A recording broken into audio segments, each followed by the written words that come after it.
Audio Jungle। हमारी संस्कृति, हमारे संस्कार सदा रहे। हमारे साथ सब्सक्राइब करिए सारेगामा भारती भक्ति उपदेश। जहाँ ब्रह्मदेव के साथ इंद्रदेव ने ये ठान ली थी कि उन्हें किसी तरह कामदेव की मदद लेनी होगी, वहीं कामदेव की पत्नी रति कामदेव के लिए महल में इंतजार कर रही थी। चंद्रमा की रोशनी में कामदेव जब कमरे के अंदर आए तो देवी रति उन्हें देखकर मोहित हो गईं। चंद्रमा से भी ज्यादा सौंदर्य था कामदेव में, और उनके सौंदर्य को देखकर आखिर कौन मोहित ना हो। देवी रति कामदेव के पास गई और उन्हें गले लगाते हुए कहा, कामदेव, मैं आपका कितनी देर से इंतजार कर रही थी। अच्छा, पर ऐसा क्यों देवी? इसलिए क्योंकि आज की रात्रि हमारे लिए बहुत खास है देव।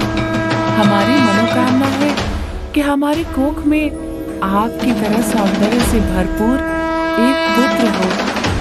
इसीलिए हम आपके साथ आज रात्रि क्रीड़ा की कामना रखते हैं। हम आपकी कामना जरूर पूरी करेंगे देवी। जहाँ देवी रति की कामना के लिए कामदेव ने हाँ कह दी थी, वहीं इंद्रलोक में बैठे देवराज के दिमाग में एक ही बात चल रही थी कि किसी तरह महादेव के मन में प्रेम की भावना जगानी पड़ेगी ताकि ताड़कासुर के बढ़ते कहर को बंद किया जा सके। कामदेव का आवाहन करिए, उन्हें यहाँ बुलाइए।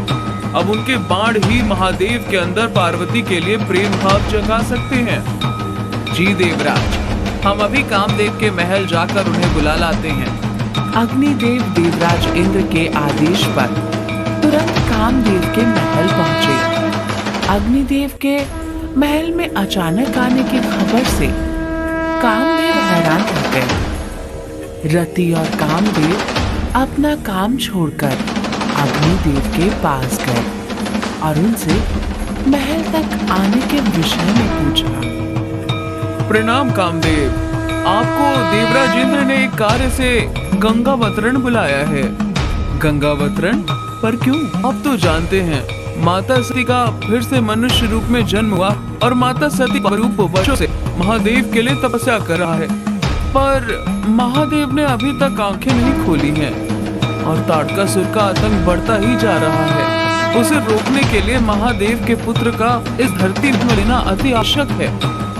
ठीक है कामदेव, मैं इस कार्य को अवश्य पूरा करूंगा। लेकिन कामदेव को दिया हुआ ये कार्य इतना सहज नहीं था। ये बात कामदेव भी जानते थे कि अगर महादेव की तपस्या भंग हुई तो उनके क्रोध के आवेश में वो कुछ भी कर सकते हैं। कामदेव ने रति की तरफ देखा और उन्हें गले लगाते हुए कहा, हमने आपको जो वचन दिया है उसे हम जरूर पूरा करेंगे देवी। अभी हमें जाना होगा।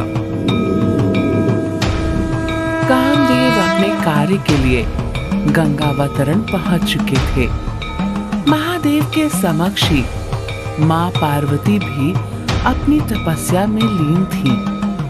कामदेव ने अपना धनुष और बाण उठाया और कहा, मुझे माफ करिएगा महादेव, मुझे संसार के हित के लिए ये कार्य करना ही होगा। कामदेव ने महादेव के समक्ष माफी मांगी और अपने धनुष और बाण को उठाकर सीधा महादेव के सीने पर दाग दिया। बाण लगते ही महादेव का ध्यान एकाएक भंग हो गया।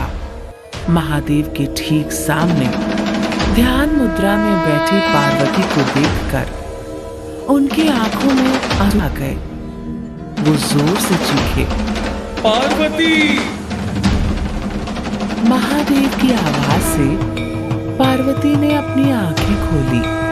थोड़ी देर के लिए वो स्तब्ध हो गई। उनकी आंखों से आंसू बहने लगे थे। पार्वती माँ भागते हुए महादेव के पास आईं। उन्होंने महादेव को गले से लगा लिया। देवगण खुशी से भर गए थे। वहीं इंद्रदेव ने अपनी खुशी जताते हुए कहा, ब्रह्मदेव, कामदेव ने महादेव के मन में प्रेम भाव जगा दिया। अब महादेव और देवी को एक होने से कोई नहीं रोक सकता। पर ये नहीं जानते थे कि एक योगी पर कामदेव की शक्ति का असर ज्यादा देर तक नहीं टिक सकता। महादेव ने अगले ही पल जैसे ही पार्वती को अपनी बाहों में देखा, वो हैरान हो गए। गुस्से में महादेव ने तुरंत पार्वती को पीछे हटाया। पार्वती माता महादेव के इस रूप को देखकर भयभीत तो उठी थी। महादेव क्रोध में चीखे, किसने मेरी तपस्या भंग की है? कौन है यहाँ? कामदेव, जो अब तक छर ये दिख रहे थे, वो महादेव और माता पार्वती के समक्ष आए और उन्होंने महादेव के सामने हाथ जोड़ते हुए बोला, हमें क्षमा कर दीजिए महादेव, पर हमने जो भी किया वो संसार के हित के लिए किया। कामदेव महादेव के सामने सर झुकाकर खड़े हो गए।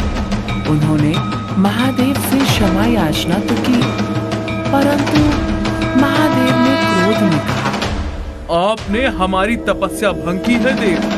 आपने हमारी मर्जी के बिना जागृत करने का प्रयास किया है और इसकी सजा माफी नहीं हुई।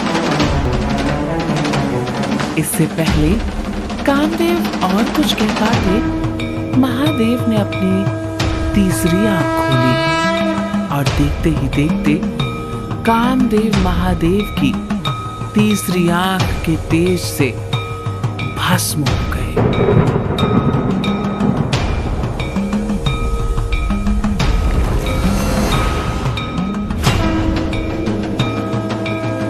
पूरे संसार में एक भूकंप सा आ गया।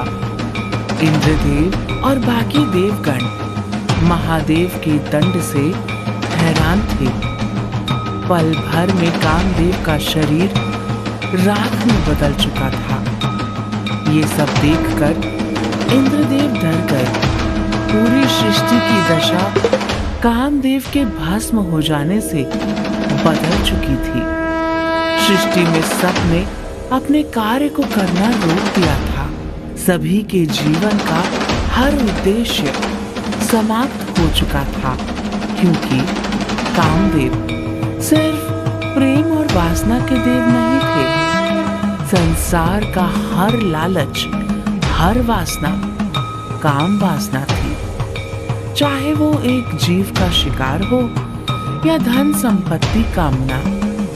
कामदेव के जाने पर पूरा संसार जैसे रुक चुका था।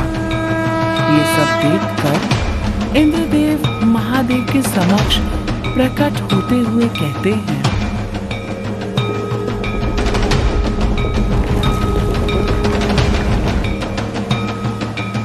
हे महादेव, ये आपने क्या किया? अब देवी रति को ये बात पता चली तो क्या होगा? कामदेव के महल में बैठी देवी रति के मन को ऐसा आभास हुआ जैसे कुछ बहुत बुरा हुआ है। वो अपनी प्रार्थना से जैसे ही उठी, उनके सामने जल रही अखंड ज्योति बुझ चुकी थी। हे महादेव, ये कैसा संकट है? मेरे देव ठीक तो है ना? मुझे गंगावतरण जाकर देखना चाहिए। हाँ, यही ठीक होगा।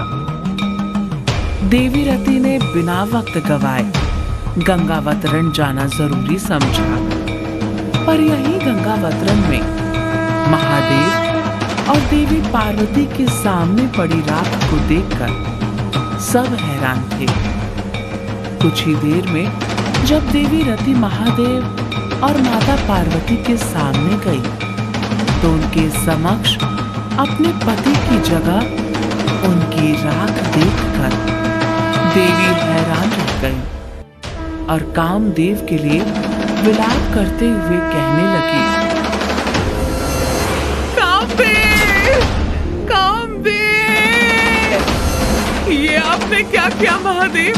हमारे पति तो आपकी और माता पार्वती की सहायता करने आए थे और आपने हमसे हमारे पति को ही छीन लिया। देवी रति के आते ही विष्णुदेव और ब्रह्मदेव भी गंगावतरण पहुंचे। इंद्रदेव ने देवी रति को शांत करते हुए कहा, शांत हो जाइए देवी, शांत हो जाइए। मेरे पति ने आपके कहने पर अपनी जान दे दी देव, और आप मुझे शांत रहने के लिए कह रहे हैं। मुझसे मेरा अर्धांग छीना गया है, मेरे पुत्र की मंशा छीनी गई है, वो भी किसके लिए? माता पार्वती के लिए। आज आपकी वजह से मेरी मांग और मेरी कोख सूनी हो गई। पार्वती, बताइए, क्या आप मेरा अर्धांग वापस ला सकती हैं? रति के सवालों का जवाब न महादेव के पास था और न ही माता पार्वती के पास। प्रतिशोध में देवी रति गुस्से में इतनी पागल हो गई कि वो ये भूल गई कि महादेव और माता पार्वती का मिलना इस संसार के लिए कितना आवश्यक है। देवी रति ने माता पार्वती की तरफ देखा और कहा, मैं अपने अर्धांग को खोने के बाद शांत नहीं हो सकती हूँ। अगर मेरा प्रेम मेरे देव के लिए सत्य रहा, अगर मैंने पूरे मन से अपना पत्नी धर्म निभाया है, तो आज मैं पार्वती को ये शाप देती हूँ कि महादेव को पाने के बाद भी निरंतर काल के लिए उनकी कोख सूनी रहेगी। जिस तरह आज मेरे पति मुझसे दूर हुए हैं, उसी तरह महादेव के साथ होते हुए भी वो कभी मां नहीं बन सकती, और ये मेरा श्राप है। देवी रति का श्राप सुनकर सभी देवता और देवी पार्वती अचंभित हो गए। पार्वती ने बड़े संयम से देवी रति के आगे अपनी बात रखते हुए कहा, देवी, मुझे तो इस बात का आभास तक नहीं था कि इतना बड़ा अनर्थ होने वाला है। मैंने आज अगर ब्रह्मचर्य का पालन किया है तो सिर्फ अपने देव के लिए किया है। मैं समझ सकती हूँ अपने अर्धांग को खोने का दुख क्या होता है। अगर आप इस दुख को समझ सकती हैं देवी, तो आप मेरे देव को वापस ले आइए। मुझे आपसे और कुछ नहीं चाहिए। कामदेव का शायद तरीका गलत हो सकता है, परंतु वो इस संसार का भला चाहते थे। महादेव ने देवी रति की बात पर अपना उत्तर दिया, मैं कामदेव को जीवित नहीं कर सकता देवी। वो मेरे तीसरे नेत्र के तेज से भस्म हुए हैं, और जब तक उनका शरीर नहीं होगा उन्हें जीवित करना असंभव है। कामदेव मनुष्य योनि में फिर जन्म लेंगे द्वापर युग में, और जब तक वो जीवित नहीं होते तब तक अदृश्य रूप में वो आपके साथ रहेंगे, और सिर्फ देवी रति ही उन्हें देख सकती हैं। एक बार उनका पुनर्जन्म हो जाए फिर वो वापस आ जाएंगे। रति को आशीर्वाद देकर महादेव दोबारा अपनी समाधि में चले गए। वहीं माता पार्वती देवी रति के श्राप के बाद हार चुकी थी और उन्होंने वापस अपने राजमहल जाने का निर्णय लिया। अपने ब्रह्मचर्य का त्याग कर देवी पार्वती अपने राजमहल तो चली गई थी, परंतु अभी भी शंका से उनका मन घिरा हुआ था। उनकी महादेव को पाने की इच्छा तो थी, पर उस श्राप की वजह से माता टूट चुकी थी। ऐसे में कौन उनके उद्देश्य को फिर जागृत करेगा?